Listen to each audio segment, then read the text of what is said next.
Oh, you can see my window, can't you? Could you see my Discord there? Very briefly. Thank God I didn't put anything like Swansea's the best at Welsh Uni. Okay, so hi everyone, thanks for joining us this evening. We've got Anthony from Encode Club, which is essentially a national community of university students, researchers and developers building in blockchain, and it's looking to advance blockchain adoption at universities essentially all over the world. And the goal of this session is to essentially provide you with more of a grounding in blockchain. What is it all about?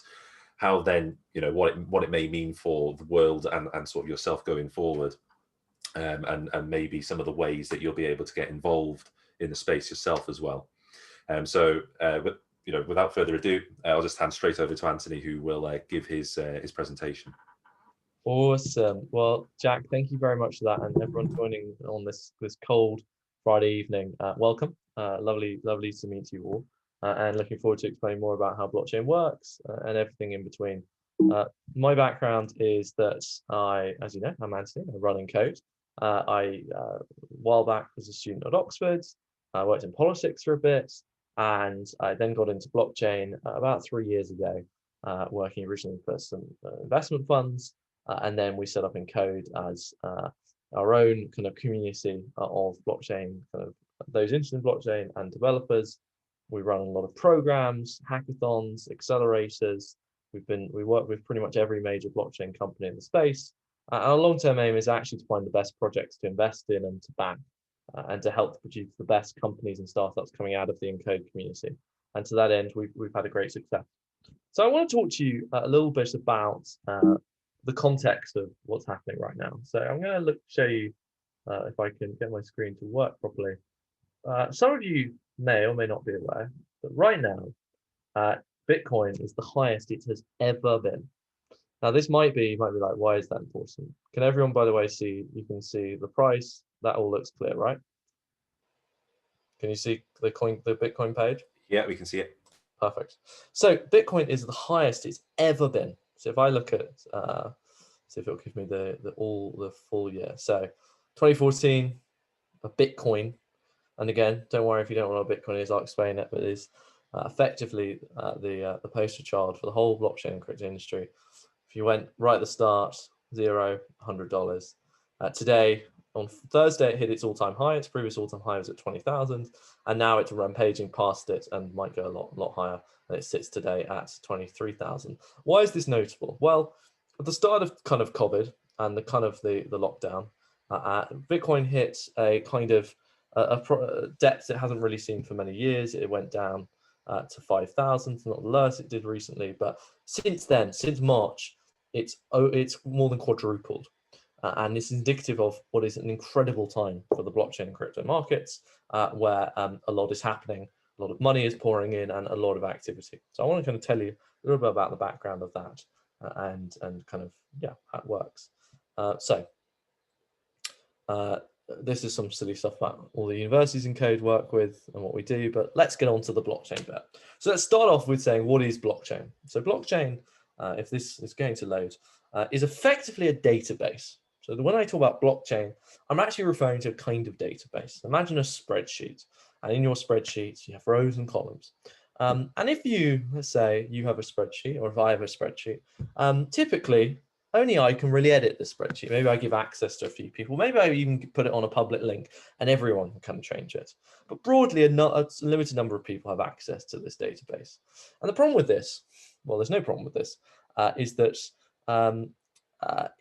what if you could make a database, make a spreadsheet that everyone could edit and have access to? And what if you could make people incentivized to make this spreadsheet a good spreadsheet, and to put the right information in it? And what if you could get as many people in the world participating in this? And these are the core kind of tenets of blockchain. It's effectively a database. It's a data structure where lots of people from around the world interact with it in an incentivized way. Now hold these thoughts in mind, because you might be thinking, what the hell does this mean? Well, this is a very overly simplified diagram for the Financial Times. But let's take the best example of a blockchain, which is a cryptocurrency, or just a currency.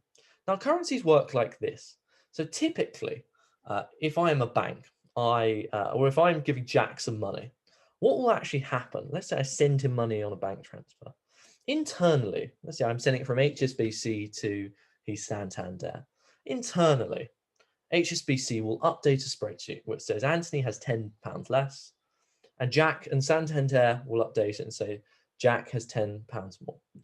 Actually, when you send money electronically, I don't want to get into cash, but electronically, you're just changing, your money doesn't physically change hands. You just say that Anthony has £10 less, the other person has £10 more. But fundamentally, behind any bank transfer, this is recorded in what's called a ledger. It's effectively a big spreadsheet. And in the UK, we share one, it's called BACS. We share big spreadsheet, all banks kind of edit. And the only people that editor rights are the banks themselves. And you update this. Now, you might be thinking, okay, I didn't know it was that simple, but this is how kind of money works at this point. But if you know that money is effectively a spreadsheet that says Anthony has this, Jack has this, Liam has this, David has this, Marina has this, Lucy has that.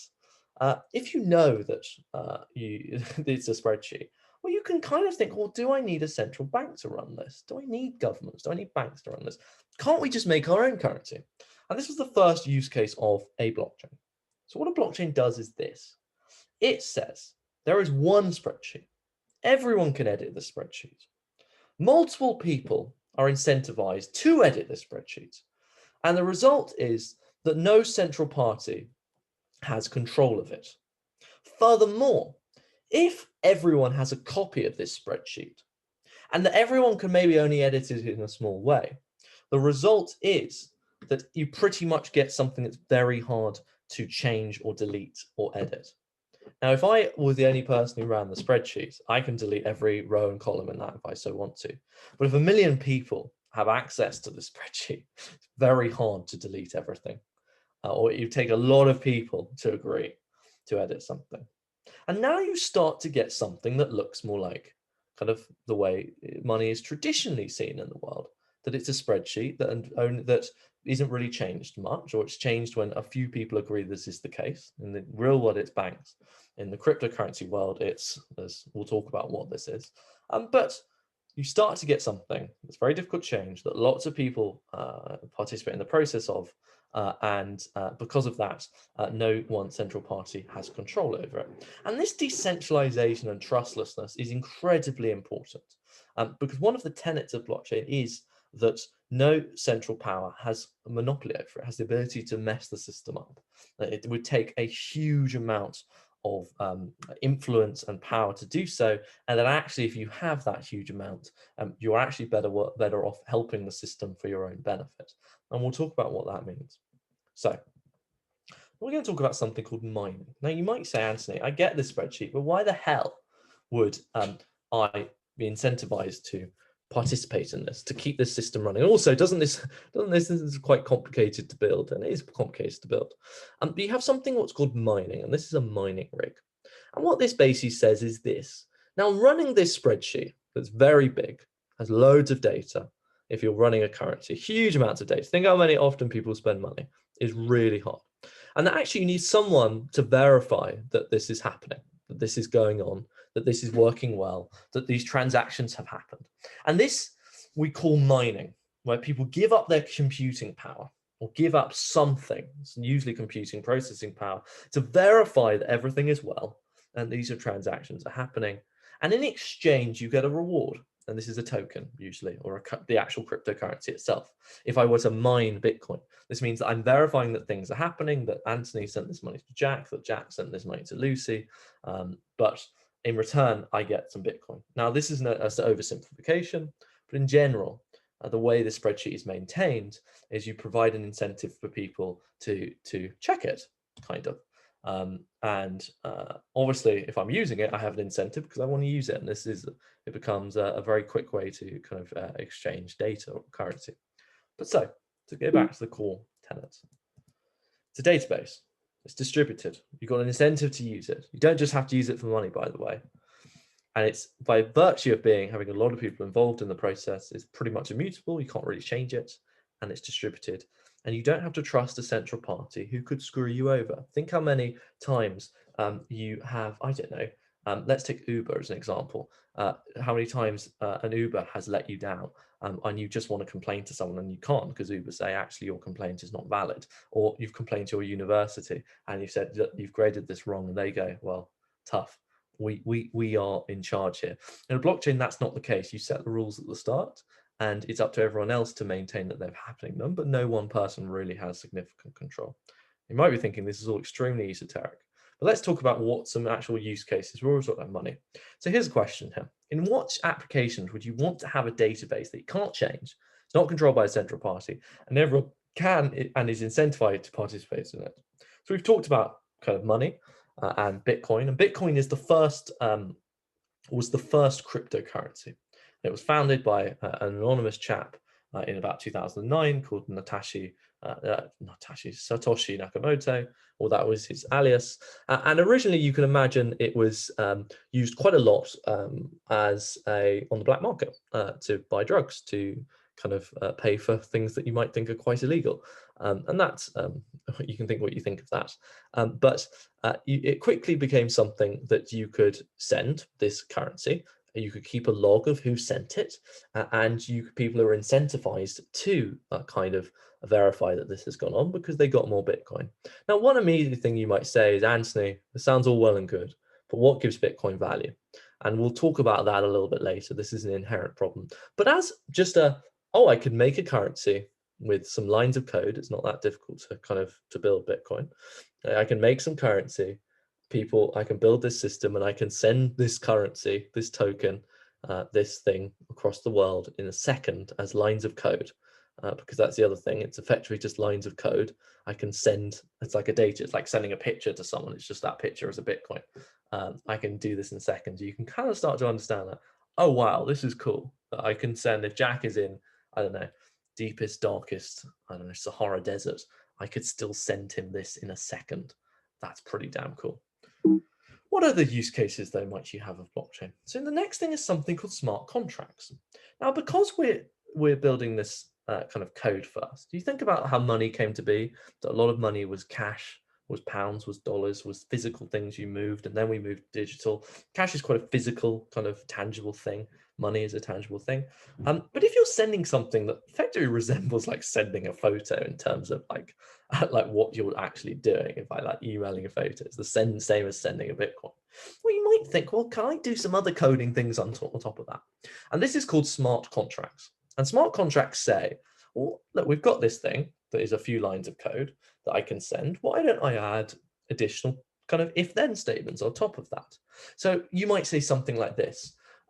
If I send Jack £100, send Lucy £10.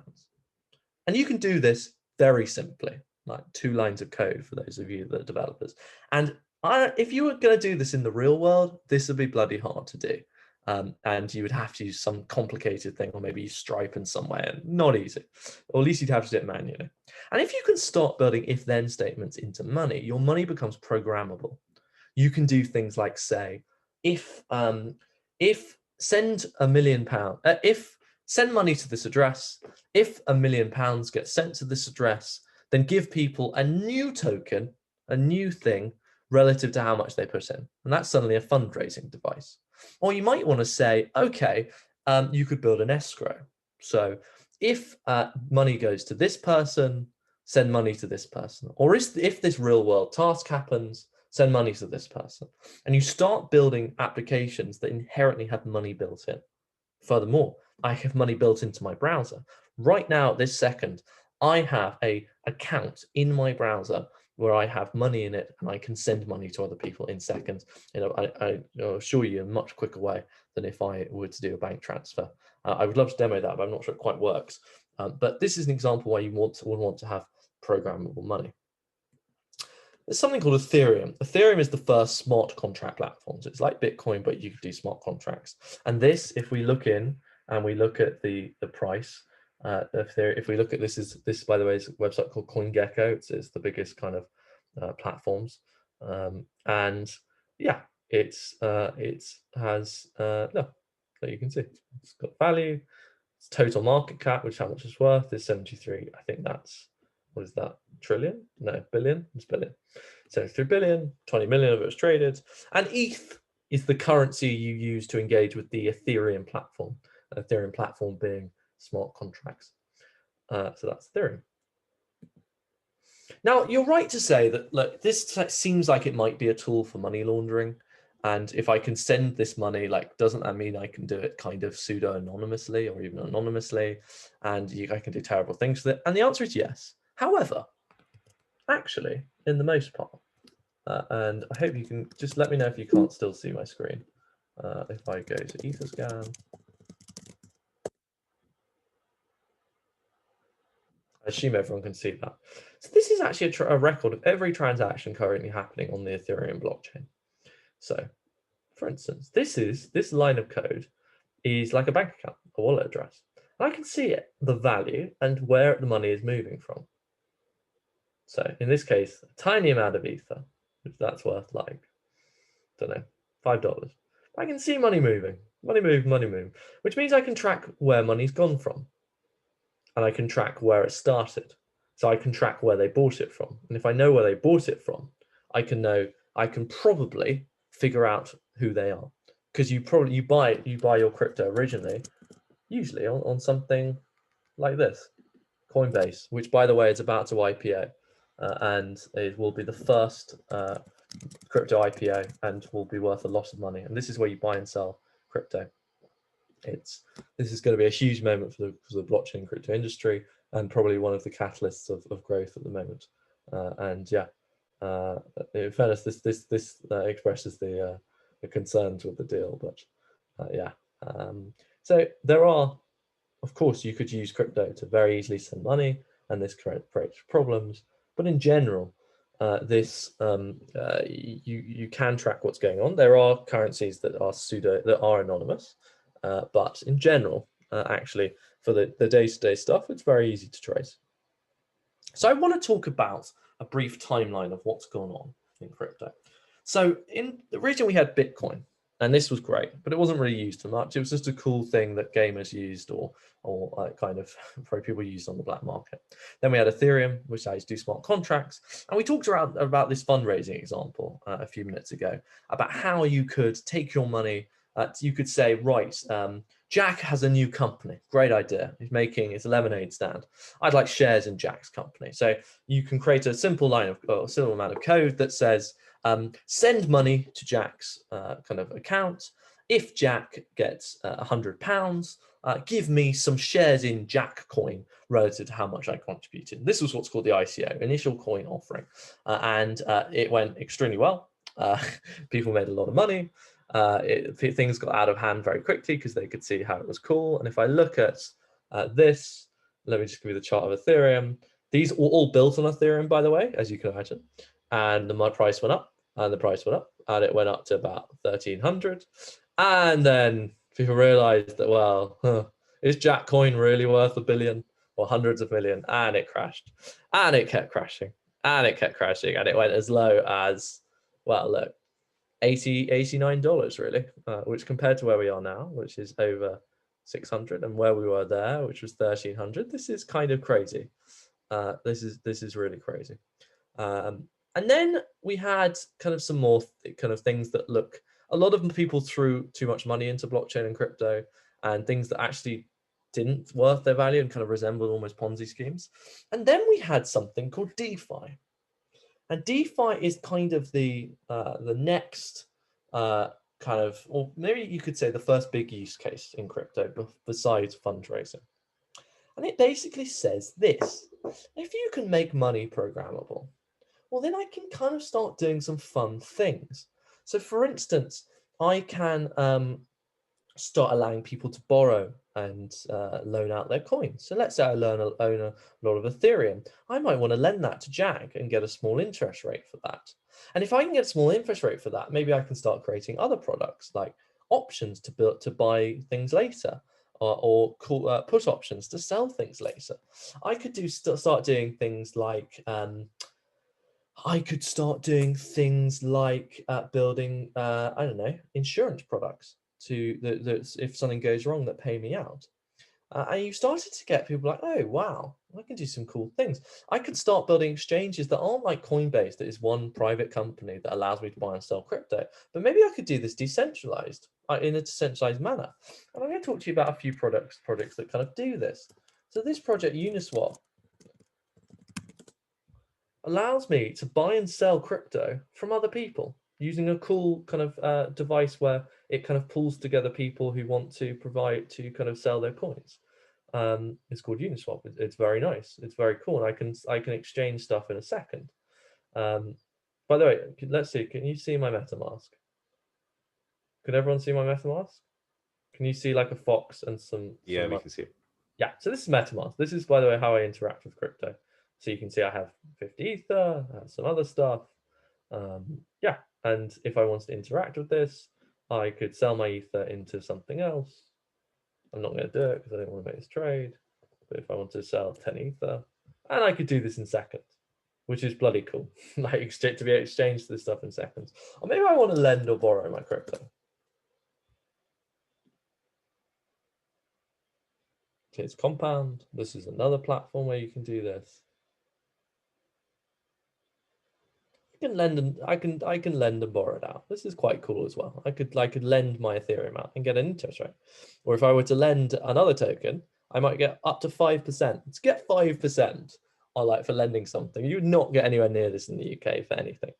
And more cool innovations started getting building, and there was another boom, particularly in the summer.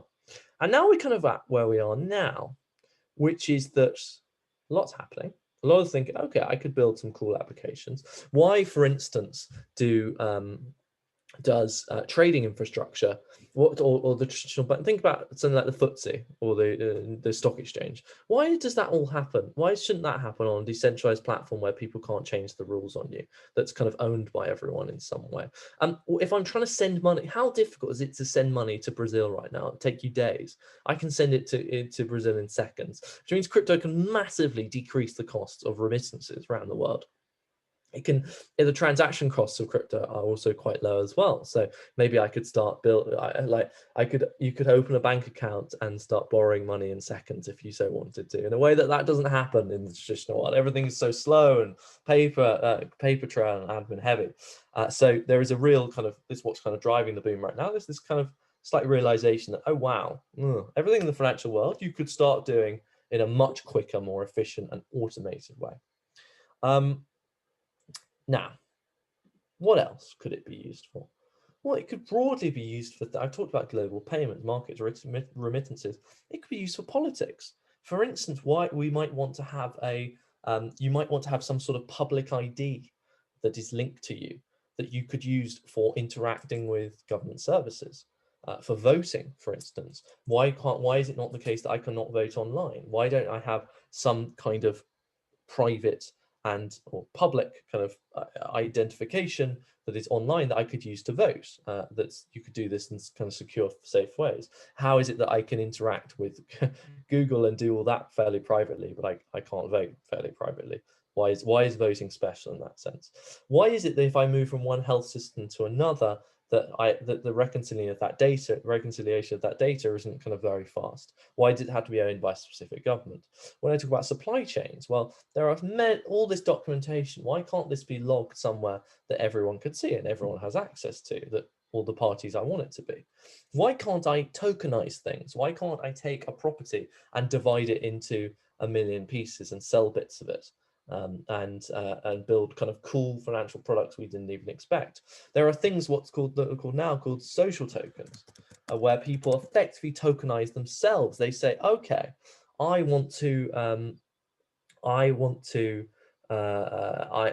make royalties. I'm an artist. I need to raise some money now to do my next album. Why don't I sell the right to maybe some of my royalties and some special features in exchange for some money, and create a token? I could create an Anthony token, and people have started to do this as well.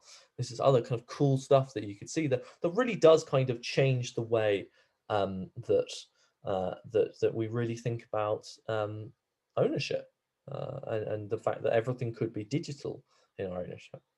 And I want to kind of open in a minute, kind of up everything for discussion and answer specific questions, because this is very much a baseline of stuff about what crypto and blockchain is, and to kind of whet your appetite. But I want to end by talking about Tony Blair, which sounds very weird. And Tony Blair has nothing to do with blockchain. But I did politics when I was at university, and I often think about how, well, I don't often think about because I'm not lame, but when I was at university, I was one of the essay questions was about why political systems change. Why do we move from originally dictatorships, kind of into monarchies, into kind of democracies, into kind of more representative democracies that we see in some places today. So why would it be in anyone's interest for that power to move?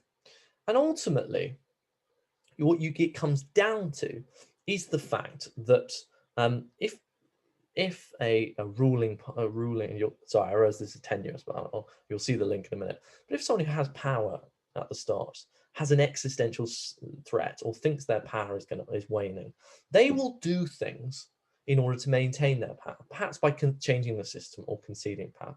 I'll talk about Tony Blair. So in Tony Blair in 1997, he needed to get back into power. Labour hadn't been in power for many years. John Major, Thatcher were in power. Since the 1970s, Labour hadn't been in power. And first of all, he could change his policies he realised Labour weren't electable, so he moved Labour to the right. He made them more like Conservatives. Second of all, he introduced policies that were very kind of publicly popular. The Human Rights Act, which effectively gave the courts and the governments less power over kind of doing stuff that would maybe infringe people's liberties. He introduced the Freedom of Information Act, which means all information in government would have to be published upon being asked. He introduced devolution, like powers to Wales and to Scotland, in order to keep them happy and to kind of buy into his big vision, and also to appease kind of smaller, or to also maintain Labour's power in these regions and make sure they stayed in government. He literally changed the government structure, as you probably know. For those a lot of you might be Welsh yourselves or understand how the kind of Welsh political system is. That you now have a system of government where it doesn't lend itself for a majority. It's kind of shared power. You have that in Scotland as well. And what this actually meant was that Labour would always have a foothold in these kind of devolved regions. And Blair did this because he knew the only way to both get into power and maintain power was to concede something. But actually, in all those cases, it ended up quite badly for Labour, because once you concede power and once power is kind of moving away from you, it's hard to regain it, even if you make concessions.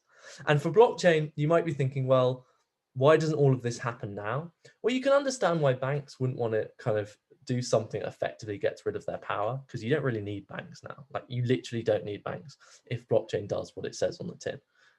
You start not needing kind of a lot of middlemen in the world.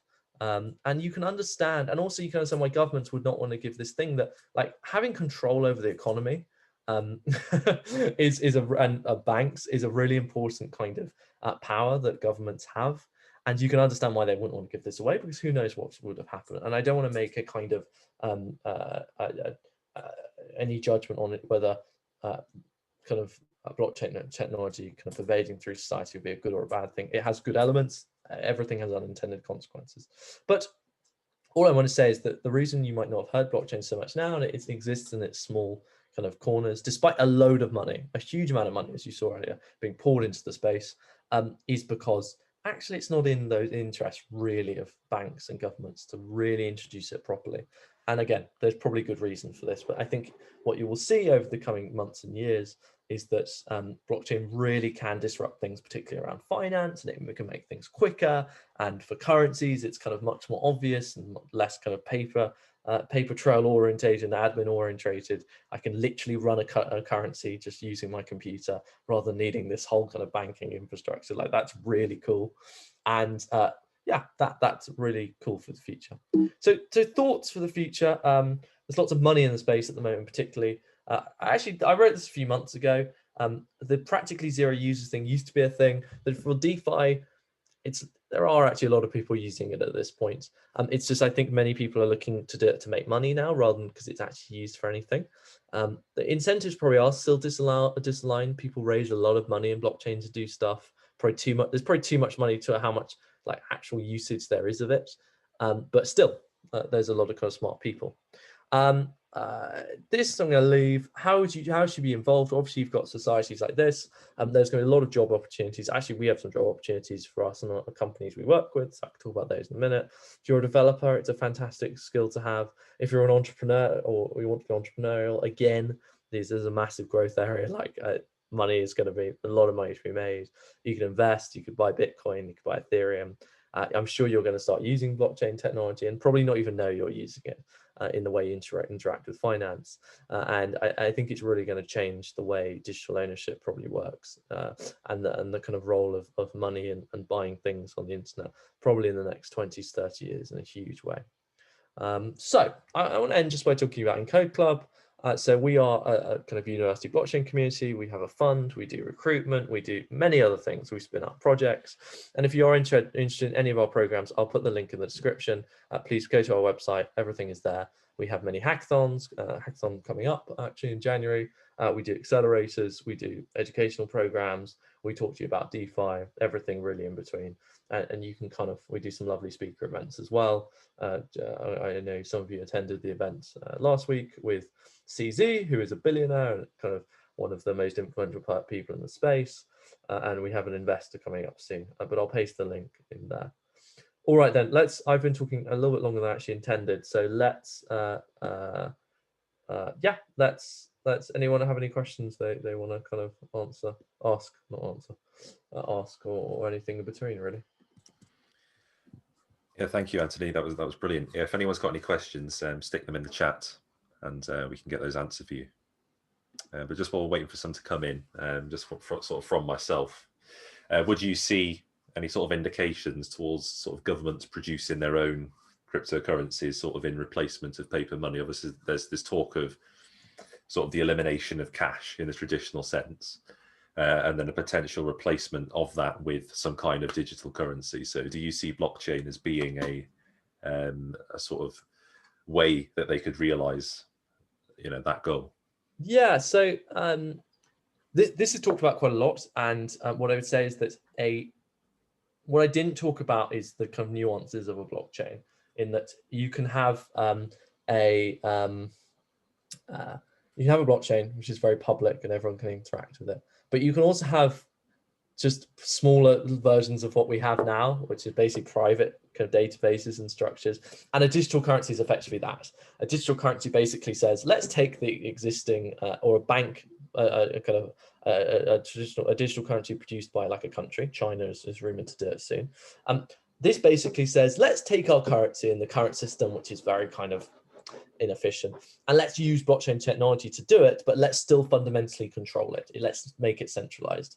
So the issue with this, or this is good, and this is the kind of first step towards doing a load of the cool integrations that you could see with blockchain.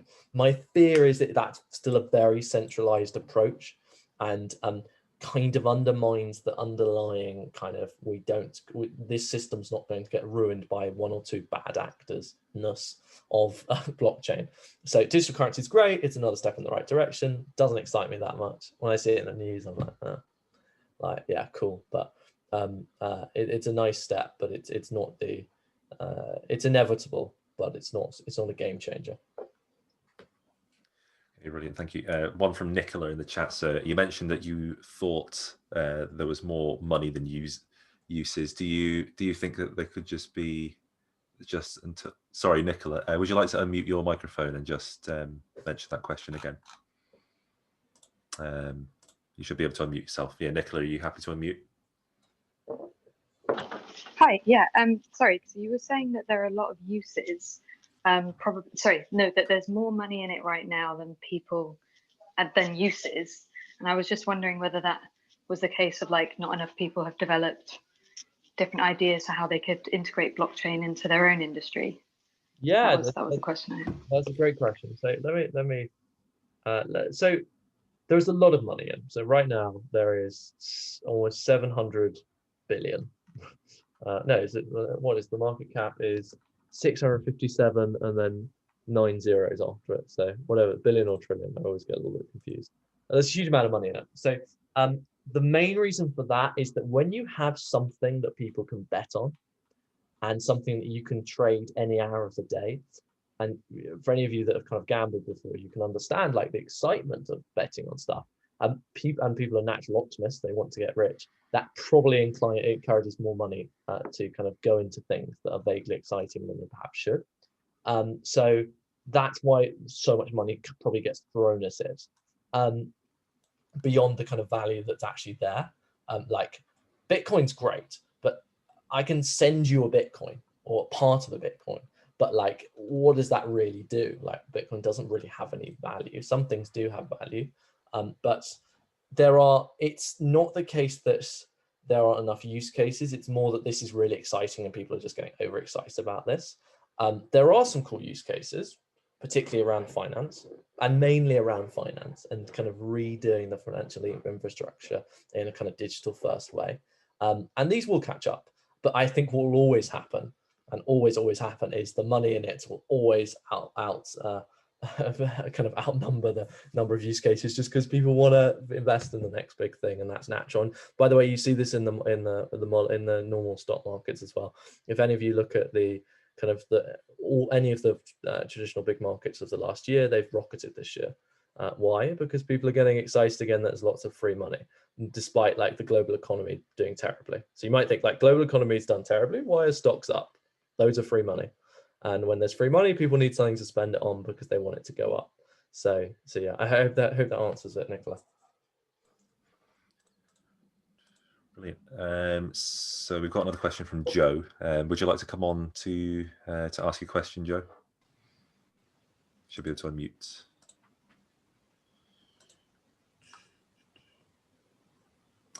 Okay.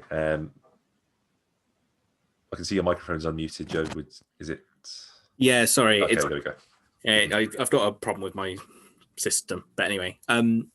So I was just going to ask. I'm aware that after the fall of the USSR in the 80s, Estonia didn't have the budget to sort of make a civil society, so they ended up utilizing a lot of the elements of blockchain, and so now it's described as the most advanced digital country in the world.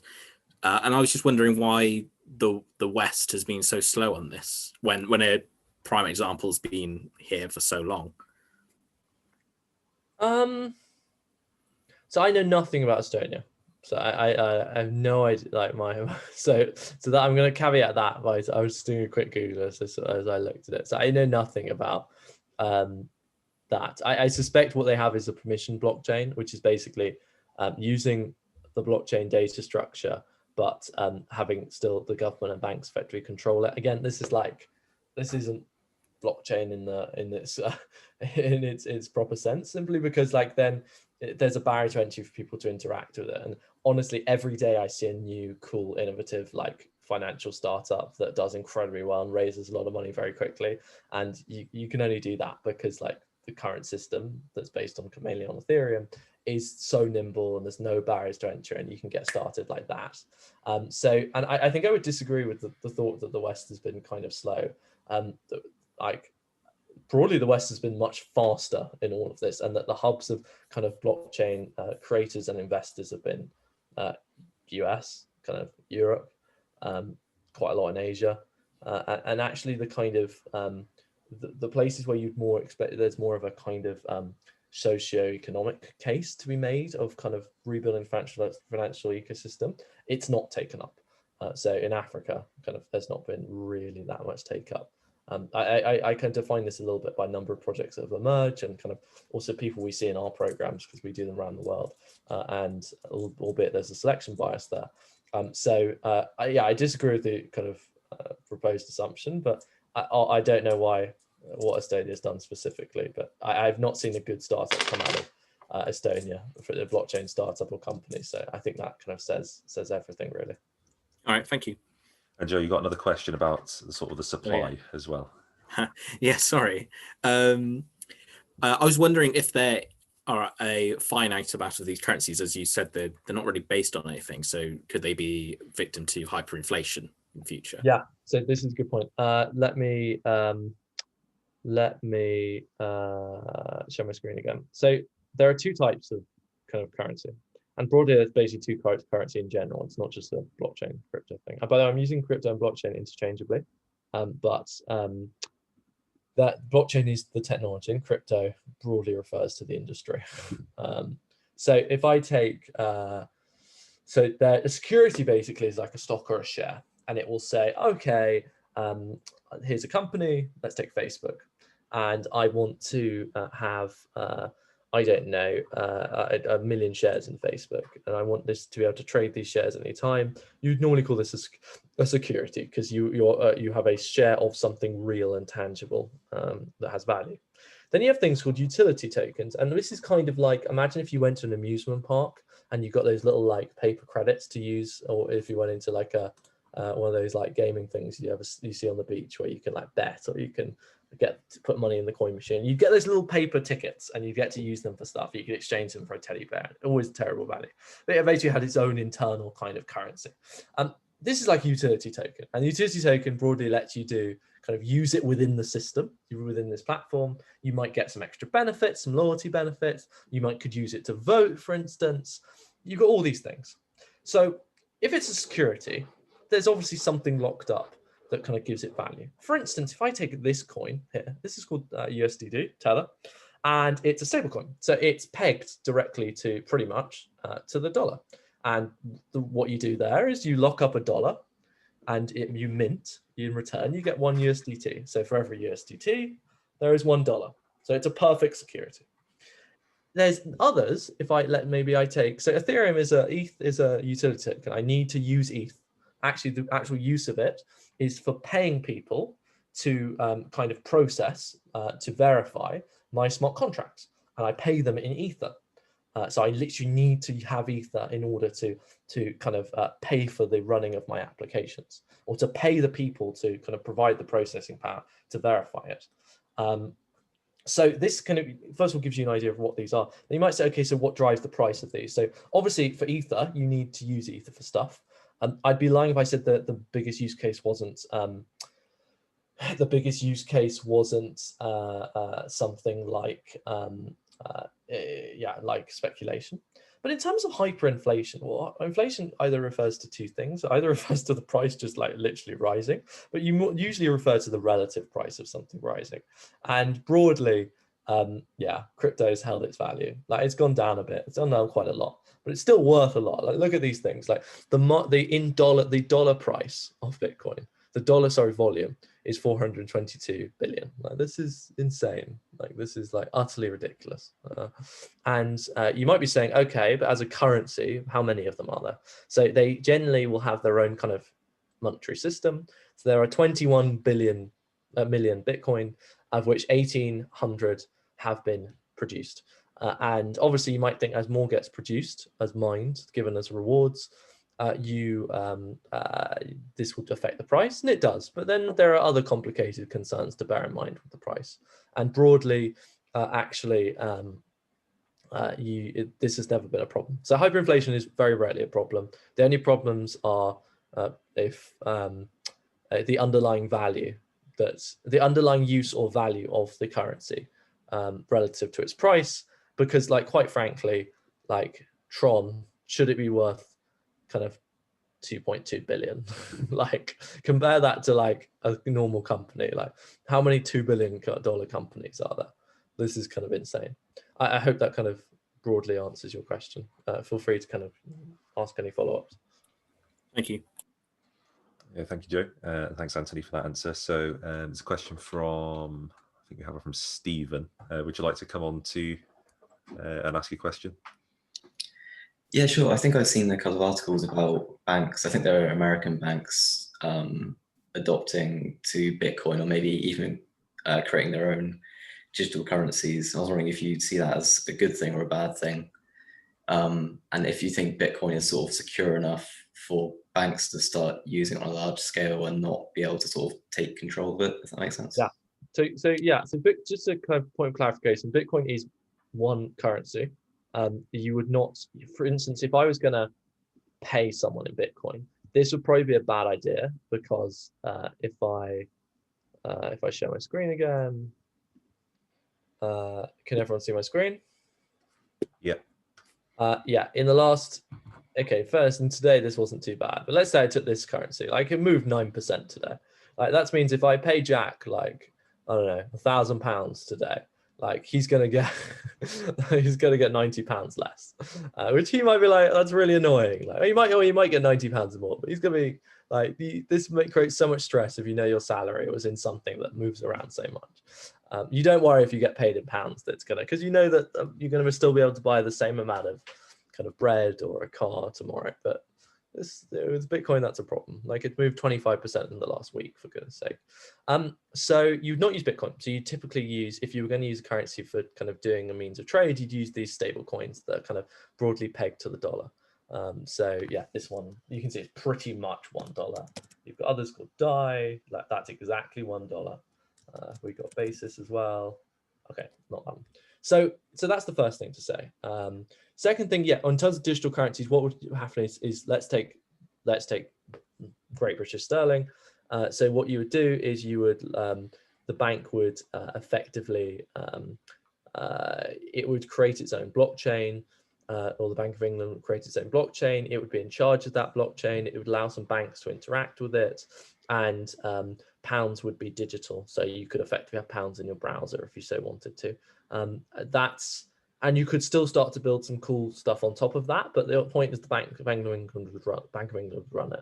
And again, that's fine. But I imagine imagine how quickly the banks move, or how quickly do governments embrace innovation, or very slowly. So just, you could still do some cool things. You could still build some cool stuff on top of it, which just take a very long time or I think imagine take a very long time to do. But yeah, in theory, it could happen. It's broadly a good thing. Of course, it's a good thing. You're making money programmable. You could start building kind of applications and code-based things that have money integrated in them by design. Like you saw, I have a basic bank account in my Chrome browser. Imagine all the things you could do if you have that. That gets activated as soon as I kind of use stuff. I could start having microtransactions, for instance. Like every time I read an article, maybe some money kind of drips to the kind of producer of that article. You do loads and loads of cool things eventually. Anyway, I hope that answers your question, but feel free to ask a follow-up. That's great, thank you. No problem. Okay, we've got one from Chris about the sheer number of types of cryptocurrency. Would you like to ask that one, Chris? Yeah, sure. So thanks for that presentation. I think you almost addressed a part of it by mentioning stability. But like, there's a lot of number of cryptocurrencies out there. Do you see them condensing down? Because when you refer to like different databases as well, it's difficult to say like 5 Dogecoins, 1 Bitcoin. I mean, I don't think it's as easy to like make it into like a few smaller main currencies which we'll use in the long term.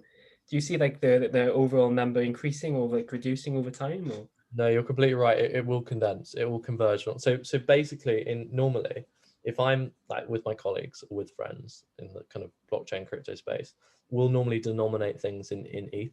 Like that's just for some reason, even though it's not stable, like that's just what people have done. Just kind of a rule of thumb. So I would say like, oh, I've invested 100 Ether, or 100 ETH. Or sometimes I'll use a stable coin, and it's a matter of personal taste which one you use. I'd probably use one called DAI or USDC, but broadly, yeah. So you're right, it would converge. If there's a digital currency, you'll just use pounds, and you'll have no idea that like the system behind it is so much simpler, and that people who are building kind of applications could build like really complicated financial products really simply. Like imagine if you were going to build like a bond. Like you might be like, well, Anthony, what do you mean when you say money is programmable? Imagine you were building like a bond. Like, do any of you know how a bond is kind of built, like as a complex like financial product? A bond is basically government issuing debt and asking for money and then saying, I'll pay you back over this kind of number of years. Like that's obviously a complicated process that I bet has a ton of paperwork. That I could do that in like 30 seconds in crypto, literally 30 seconds. It's so easy to do. So like all of these things that imagine, think how big banks are, and they purely exist to like build these products and manage the system. Like I'm telling you how easy it is to use. Any of you kind of disagree with me, go on to, I'm going to share my screen again and kind of go through it. Like go on to Compound. Like compound is that this is like effectively like a bond. Like I'm lending, I'm borrowing stuff. Like this will be done in 30 seconds. If I wanted to lend out my ether right now, I could lend. Well, I have to go through, use it as collateral. I'm actually going to do this process because I think it's cool.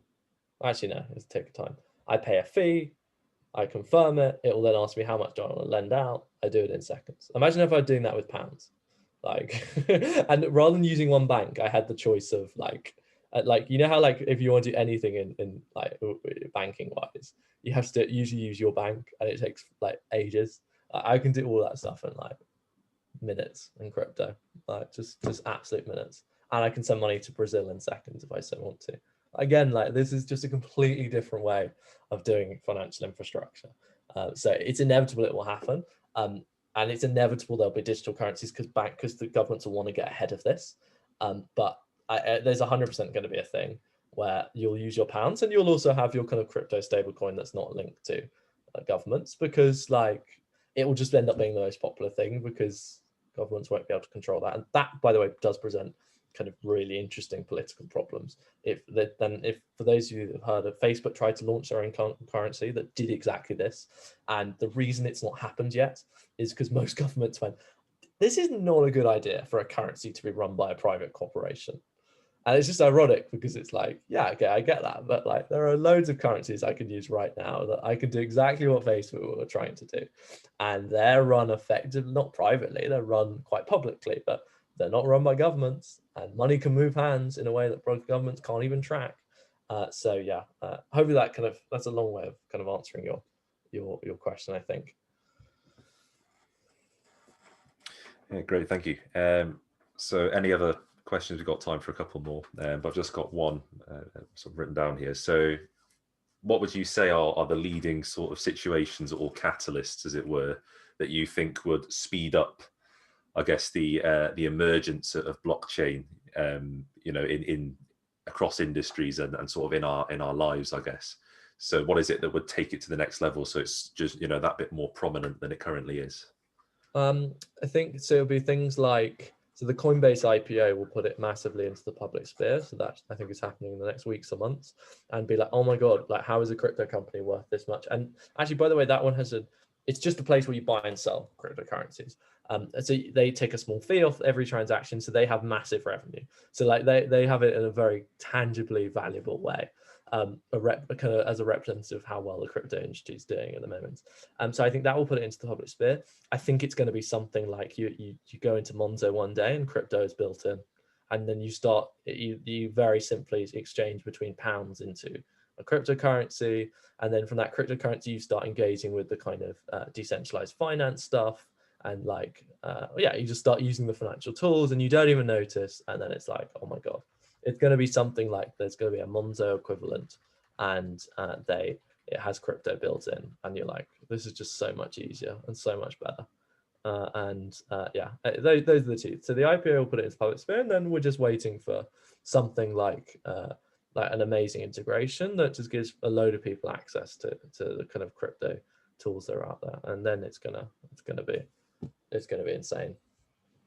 So as a follow-up to that, so as you mentioned, say for example, in the Monzo app, you'd be able to just sort of very easily sort of, you know, buy that crypto. What would it be, you know, what would have to unfold for it to be the case that, you know, sort of the average person, you know, they might not sort of understand the distinction between pounds and cryptocurrencies and things. What would it take to sort of convince them to sort of, you know, use cryptocurrency sort of more prominently than pounds? It's very easy. Imagine you went onto Monzo and they said, okay, Jack, you have £10,000 lying around. Would you like to put this in a Monzo current account where you get 0.5% interest, or would you like to put it in a crypto current account where I can guarantee you 5%? Which are you going to pick? Yeah, simple. Yeah, that's a very good answer. So like once that happens, you're going to go, and then you're going to go, what is this crypto thing? And then I can tell, and then you'll be like, but isn't this linked to a volatile currency? And I'm saying, no, it's not. This is just people borrowing it on Compound.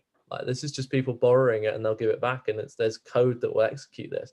And the only way this goes wrong is if this whole system gets hacked.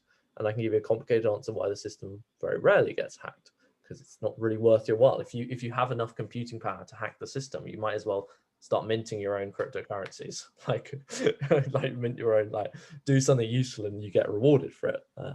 Crypto systems are built this way. So yeah, when that happens, you're going to be, yeah. And by the way, you should all of you right now, you should go out and just buy a very small, go to Coinbase, buy a very small amount of crypto. Definitely something you can afford to lose, £10, £20, and just start playing around with it, and then set up MetaMask,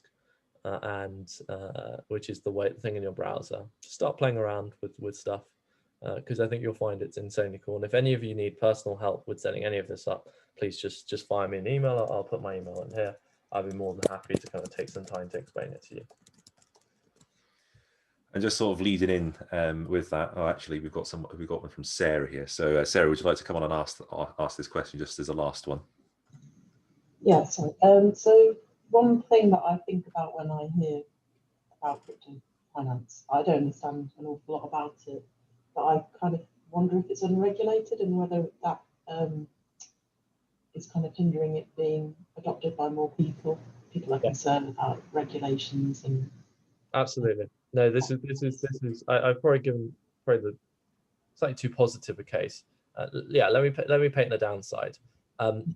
This is hard to understand and not simple, and there's very broadly a lot of new concepts, which means it's 100% ripe for people to be exploited. And this is why that a lot of these currencies, they take a reasonable amount of understanding to kind of figure out what's going on, and that the FCA are quite strict on making sure that these don't get advertised to the public, because then people put too much money into them and they lose money and they feel rightly manipulated and taken advantage of. So I want to kind of stress, I am not they're effectively Ponzi schemes. These people are just trying to make a fast buck, and the FCA have, I think, a good. The fact that most of them you don't see that most of them in the public sphere in a way that maybe you did a few years ago, means I think the FCA have got a good handle on it. I'm talking about the most legitimate of the kind of crypto finance things. So like a currency that holds billions in it very safely, that has a value that's not going to change from day to day, like is something that you can put your money in with confidence and not be worried. If you put your money into Bitcoin, for instance, as you saw, like it can change value like 10% on a daily basis. It's a really high risk investment. Like you don't necessarily do that, or if you only do it as like a bit of fun to kind of experience what this thing is. You're right to say the reason why it's not in Monzo, actually in Revolut, by the way, there is a crypto account built in. It's like it's buried a bit, but there literally is one. There are rightly so, in order to make sure people aren't taken advantage of. Banks and the government and the FCA are very careful about making sure that people understand the risks, and they regulate this quite a lot. But it is absolutely legal and encouraged by Coinbase, obviously, who are about to become a public company, to set up an account that lets you buy some crypto and hold some crypto and kind of start to play with it. This, of course, is allowed, and I think it's people should get a little bit of a taster of it, just to see what's going on and to be like, okay, this is just a currency, like dollars, like pounds. What drives it, obviously, is on an individual basis. Different currencies are driven by different things, but broadly, this is really cool technology, and in small doses is something I think one should learn about, really. Thanks for that. Thank you. Yeah, just as a sort of very short follow-up, I guess, how sort of capable would you think governments are in terms of, say if they were to turn around and say, we don't like this cryptocurrency, we're just going to ban it? How possible is that? It's always a really bad idea to ban stuff, because what you do is it drives it underground, and like the whole again, like, you're going to stop people. Like it's very hard to stop people interacting with a crypto system. Like it's in my browser.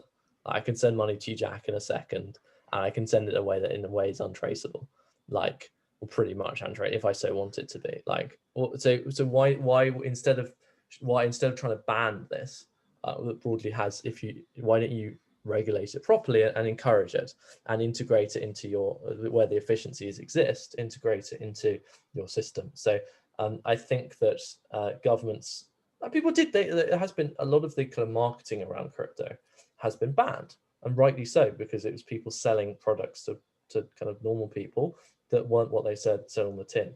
But what governments won't do is ban blockchain technology, because like A, how do you do that? And B, like, it'd be really silly, because they should all be integrated, all be creating digital currencies that are much more efficient than what they have now. And banks were going to 100% when they realized that, oh, I can build this thing and it's like so much easier and cheaper to run, and I don't have to hire 10,000 people. Yeah, I'm going to do that. Yeah, all these little things will start to happen, and yeah, it'll be accepted. And again, this is quite a blatant explanation of blockchain. In 10 years, I'm sure it is the case that many of you will interact with blockchain technology and not even know about it. Like, and that things won't have like names that seem weird, like Bitcoin and Compound and Uniswap. You're just going to like interact with it like you interact with your bank now. It's just going to be so much more efficient. Like, I don't know how many of you have like traditional bank accounts, HSBC, Lloyds, anything. People try, like the apps are all like terrible. Like, they're always awful, and everything's always so hard, and always makes me feel like I'm going to mess it up. And then you see these new bank accounts like Monzo and Revolut and things like that. And you're like, oh wow, like they tell me about my transactions as they happen. Oh my God. And then it's like, oh, and I can start building stuff where like people can build like some more like infrastructure on top of things like this, and cooler stuff and even faster ways. And I can send money to people in Brazil and pay no fees, and it happens in like a second. Like, yeah, like, by the way, if you want to send money to Brazil right now, it costs you like, it won't take half an instant. It costs you money, like quite a lot of money. And you pay exchange fees. Like, just this use case. Imagine this was built into your bank account. Like, send money to Brazil, cost you nothing, and it happens in a minute. Like, of course you're going to say yes to this, and you won't even realize. You'll just be like, oh, what are my bank for sorting that out? You're not going to realize it's actually using blockchain technology. And this is when I think it's the win, when it's like, it's in there, it's used for loads of stuff. You don't even realize it. You're not scared. It doesn't have funky names and funky logos and stuff. Yeah, brilliant. Thank you. Thank you for that answer there. So it's been a really sort of insightful session there, and thanks for your engagement in the Q&A as well, Anthony, and everyone who's asked the questions. Yeah, it's been a pleasure. I'm sure Anthony will be happy to answer any sort of additional questions you may have, about Encode Club. If you've got any sort of additional follow-on queries you might go away and think about after the session, then fire Anthony an email, anthony@encode.club. And keep an eye out for their upcoming sessions and sort of live Ask Me Anythings and things like this. I believe you've got is it a hackathon running at the moment? Yeah, hackathon at the moment. Another one starting in February for anyone who wants to kind of get involved. So look at our website, and there's lots of ways to be involved in Encode and learn more about blockchain, whatever your background is. And last thing, we are hiring at the moment, and we're helping a number of companies with in our portfolio and that we've worked with for a long time. So if you're looking for a job, internship, anything from any background, please shoot me an email. I'd be more than happy to have a chat with you. Specifically, we're looking for someone to join our team right now. Both we're looking for interns, and we're also looking for a head of operations to help kind of run the many activities we do at Encode. Looking for probably a recent graduate would probably be the ideal person. So yeah, Jack, thank you for so much having me, and thanks for the great questions, guys. Yeah, hope you have a good rest of the weekend and Christmas, of course. Yeah, thank you very much, everyone. It's been really good. As I say, thanks for coming, and we'll publish some more details about our events that'll take place in the new year. Just keep an eye on our social media, and you'll see there first all of the information about the stuff we've got coming up. And remember to check out Encode's website as well for their stuff. Yeah, but it's been great. Thank you very much, everyone, for attending. Okay, awesome. Thanks, guys.